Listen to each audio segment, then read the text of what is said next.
You're watching SNN, the Suncoast News Network. This is the SNN Midday Edition. Good afternoon, everybody. I'm Melissa Warren, and this is SNN Midday. A longtime restaurant in downtown Sarasota will be staying right where it is after reaching a deal with the city. We'll have more on that in just a moment, but we'll start with your weather first. Sarasota City Commissioners agree to give Madison City Grill a new 10-year lease. The Herald Tribune reports owner Paul Madison and the city negotiated a new lease last night. There was another offer on the table for the property at 1 Lemon Avenue, and it was offering 3 times the current lease amount. But in the end, commissioners favored keeping the current popular downtown restaurant. But Madison was asking for a 20-year lease. The city agreed to a 10-year plan. No one appeared before the commission supporting any other tenant than Madison, and the new lease will take effect in 2019. A plan to develop a shopping center at the intersection of Fruitville and Beneva Roads appears to be dead. On Monday, the City Commission rejected a proposed zoning amendment that would have allowed developers to build a retail center on the northeastern corner of the intersection.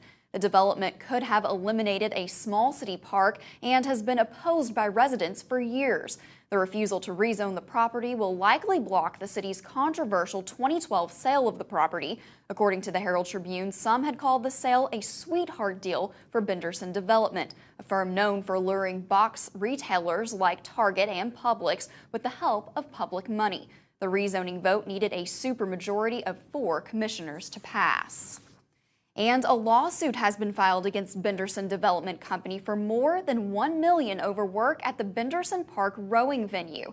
It was filed in Missouri by a Kansas City dredging contractor. The 12-page lawsuit by Dredge America claims that Benderson owes it over $500,000 for unpaid services. The company is also seeking another $500,000 in expenses incurred as a result of delays. According to the Herald Tribune, Benderson executives previously said the claims are baseless and that they've even been charged for work that was never completed.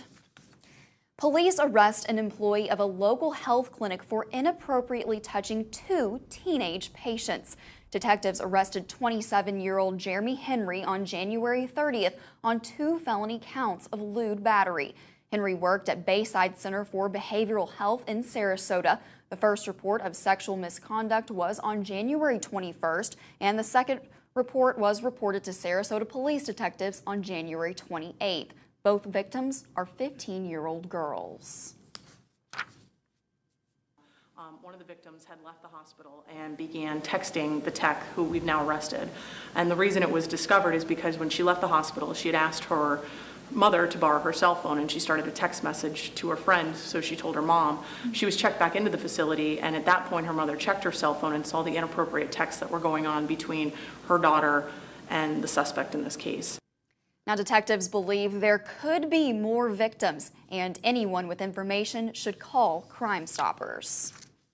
Well, we told you yesterday about skimming devices being placed in downtown Sarasota. This afternoon, we take a closer look at what you should watch out for. And if you notice anything strange on your bank statements, let your bank and the police know about it.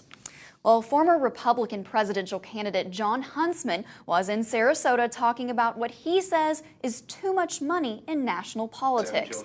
Huntsman met with reporters Monday at the Van Wezel Performing Arts Hall before his lecture for the Ringling College Library Association. The former governor of Utah was a candidate in the 2012 Republican presidential primary.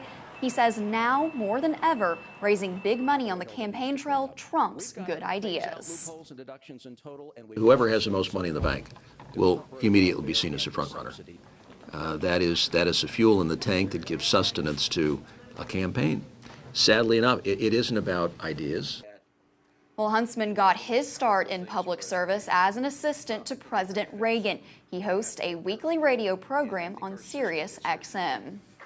Some free tax prep assistance is now available, and it could save you hundreds of dollars. United Way Suncoast and AARP are running 11 tax prep locations in Sarasota County. They include the Robert Taylor Complex, the Boys and Girls Club on Fruitville, and the Fruitville Library. The service is available for any household with annual income of $60,000 or less. The volunteers are IRS certified and can assist with earned income and child tax credits and the new Affordable Care Act forms. A list of tax preparation locations and times are available at scgov.net. United Way is also offering free online tax prep at myfreetaxes.com.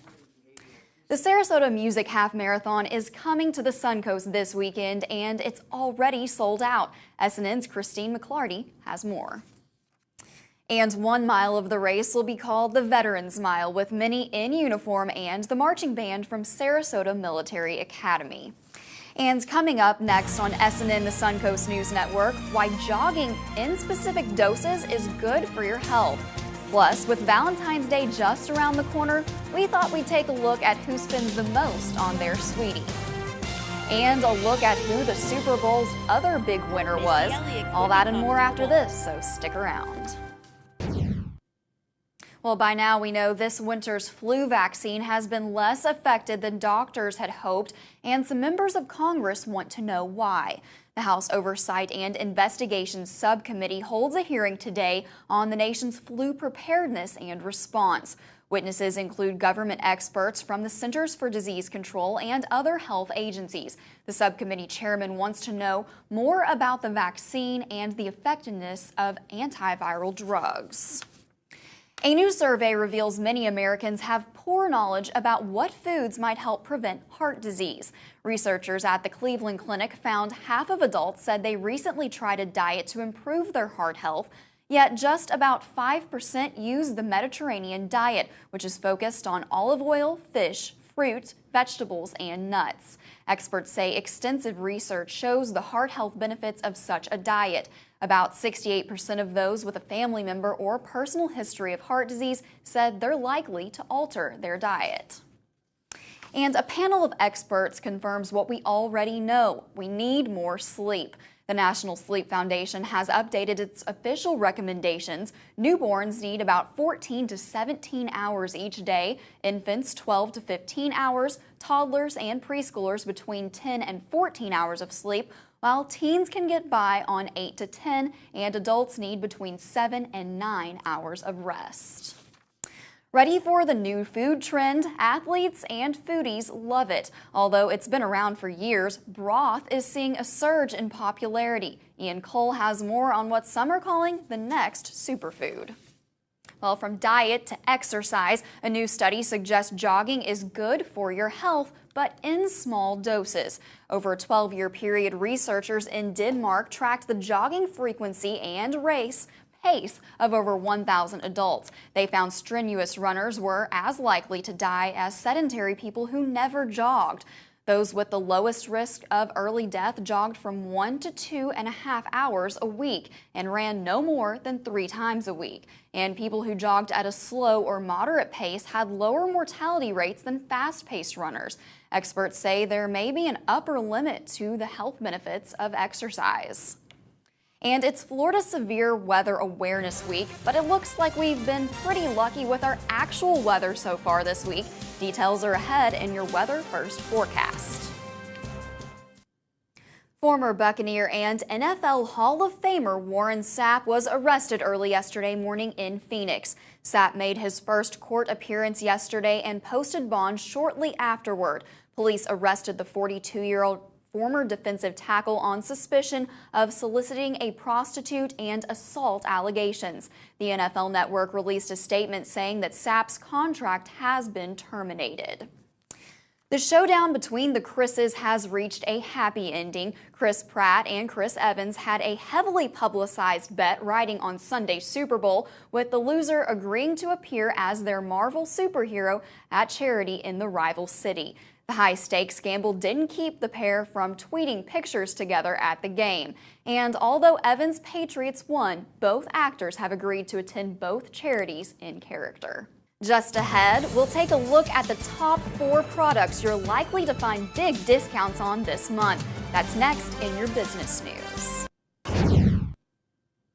At least 51 families will be compensated by General Motors for faulty ignition switches that caused deadly accidents, and that number is expected to rise. A flurry of claims was received just before the deadline Saturday. The claims are being evaluated by Kenneth Feinberg, the victim compensation expert hired by GM.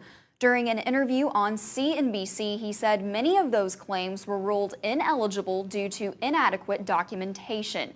Feinberg declined to say how much GM could potentially pay in total compensation, but said no eligible claimant has rejected the money offered by the program. General Motors has recalled millions of cars for possible faulty ignition switches.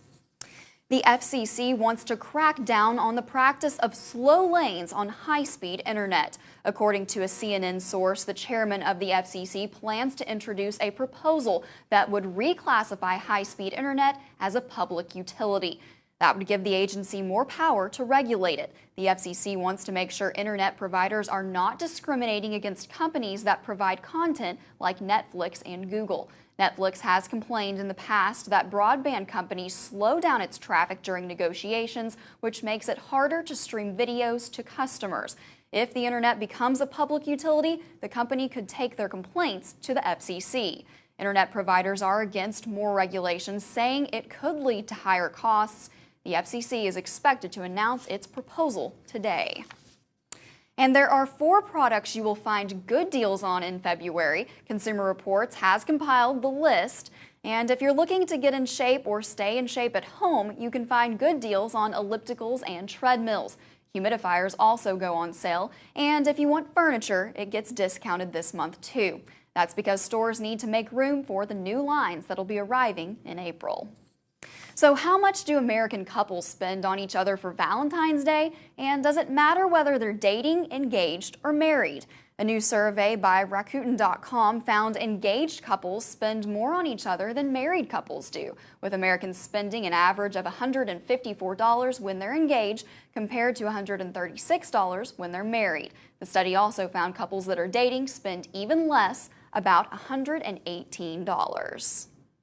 And still to come this afternoon, the Patriots weren't the only big winners at the Super Bowl. Details are on the way right after this.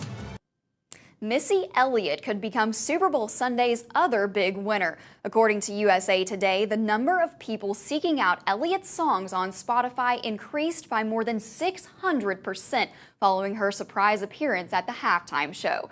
Her 2002 hit Work It, first released 13 years ago, even reached the top 10 downloaded songs on iTunes. Elliott hasn't put out an album of new music since 2005. That does it for this half hour of SNN Headline News. Stay with us for the top stories on the Suncoast next.